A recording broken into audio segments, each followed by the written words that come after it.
It's basically just tutoring kids. They need help, you know, you give them help. It's like you just come here to help them because they don't have all the resources we do, and you know, they just need a little more attention sometimes. Maybe they don't get that at home. Just good experience nonetheless. Everyone say hey.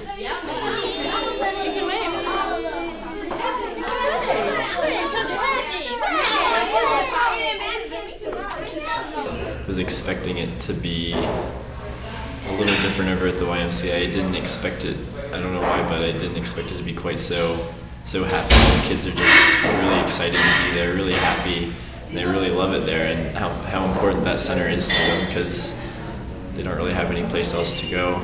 And just kind of a little example, a personal story. On Monday we were there, and we were playing kickball in the gym, and this little boy right up next to me, and he was like, I'm with you, and I was just like, all right, and I kind of explained the rules to him, and we played the game, and I caught the ball a few times, got a couple people out, and got to kick and everything, and he had a lot of fun. We were playing, and I saw the boy from yesterday sitting at the table all by himself, and he looked kind of sad and unhappy. One of the few people I've actually seen sad or unhappy in the center. And so I kind of looked at him and I was like, why aren't you playing? He's just like, I don't feel like it, I don't want to. And I was like, after a few minutes, some boys pulled out a football, and I knew that he liked football, and he stood up and tried to go get involved, grab the football on his own, but he didn't have anyone to throw it with. At that point I saw Eric and Nicole, they had come down to the gym as well, and they weren't busy at the time, so I was just, hey, why don't you guys throw a football with this guy? And so they did, and it looked like he was having a really good time, and at the end of the day, when their time was up and they were switching, I saw him leaving, and I went over to him, I was like, did you have fun today? And he was like, yeah, I had fun.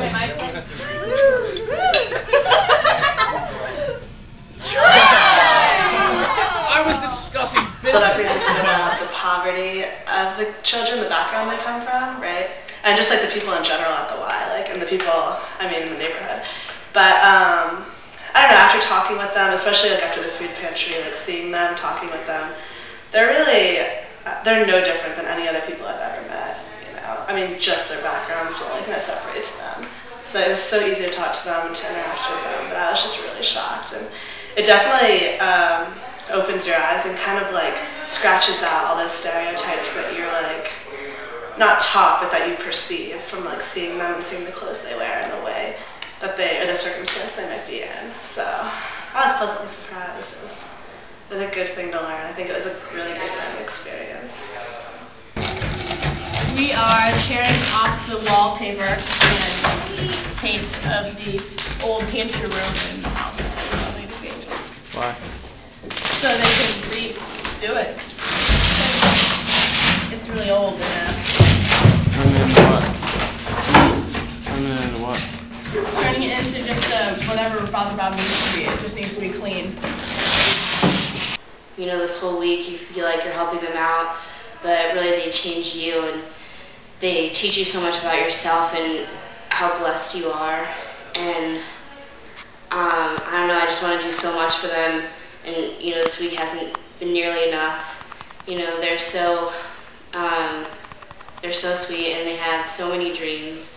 You know, pray for them that they will get there and have the chance to, you know, better themselves and get further education and, you know, make an impact on the world like you hope to make an impact on the world.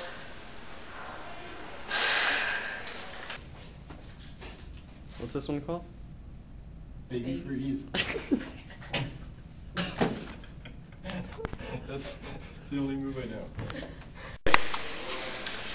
Alright, I think the most influential part of the week was definitely seeing the way that this community comes together and really is connected with each other, even though they may not necessarily know people. And what stuck out the most for me was the food pantry and seeing the people from this community who barely have anything either, or may not even have enough money to buy food for themselves, and they come every week to help out here and, you know, make bags of food for their neighbors.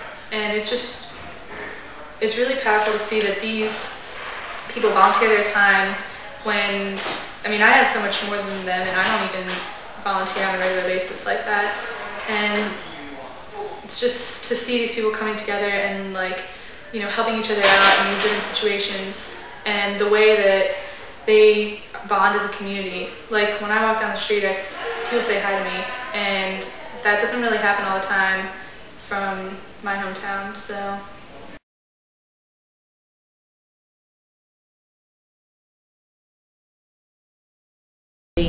Using that concept of community living is to come together and help each other out, and the YMCA and Our Lady of the Angels, along with the greater Chicago area food depository, are doing that by centering people here.